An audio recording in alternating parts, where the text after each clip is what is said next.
उत्तर प्रदेश में विधानसभा चुनाव 2027 में होने हैं, लेकिन इन चुनावों की सुगबुगाहट अभी से तेज हो गई है। राज्य की 10 विधानसभा सीटों पर उपचुनाव भी है। माना जा रहा है कि उपचुनाव 2027 में कौन मजबूत स्थिति में होगा, इसकी दिशा और दशा हल्की सी तय कर देगा।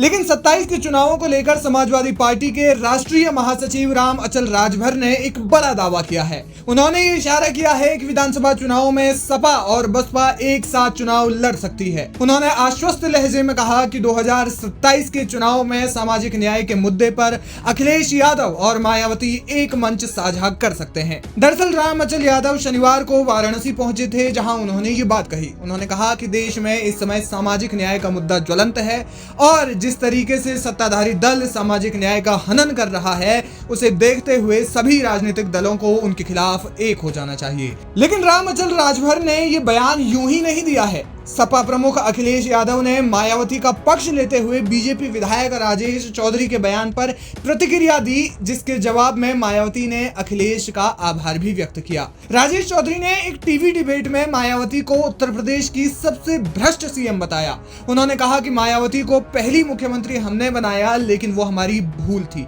इसके जवाब में अखिलेश ने एक्स पर पोस्ट किया और कहा कि उत्तर प्रदेश के एक भाजपा विधायक द्वारा उत्तर प्रदेश की एक भूतपूर्व महिला मुख्यमंत्री जी के प्रति कहे गए अभद्र शब्द दर्शाते हैं कि भाजपाइयों के मन में महिलाओं और खास तौर से वंचित शोषित समाज से आने वालों के प्रति कितनी कटुता भरी है। उन्होंने कहा कि राजनीतिक मतभेद अपनी जगह होते हैं, लेकिन एक महिला के रूप में उनका मान सम्मान खंडित करने का किसी को भी अधिकार नहीं है। जवाब में मायावती ने कहा कि सपा मुखिया ने मथुरा जिले के एक भाजपा विधायक को उनके गलत आरोपों का जवाब देकर बीएसपी प्रमुख के ईमानदार होने के बारे में सच्चाई को माना है, उसके लिए पार्टी आभारी है।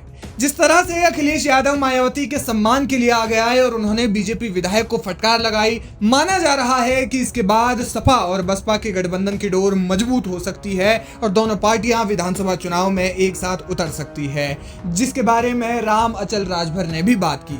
खास बात यह है कि जब विपक्ष ने इंडिया गठबंधन की शुरुआत की थी, तो इस समय बीएसपी सुप्रीमो मायावती इस गठबंधन से दूर थी। उन्होंने अकेले ही चुनावी रण में उतरने का ऐलान कर दिया था। लेकिन अब समाजवादी पार्टी के राष्ट्रीय महासचिव का ऐसा दावा करना अहम है। अगर ऐसा होता है तो सपा के साथ कांग्रेस तो है ही, साथ में बीएसपी के मिल जाने से विपक्ष सत्ता पक्ष को मजबूत टक्कर दे सकता है।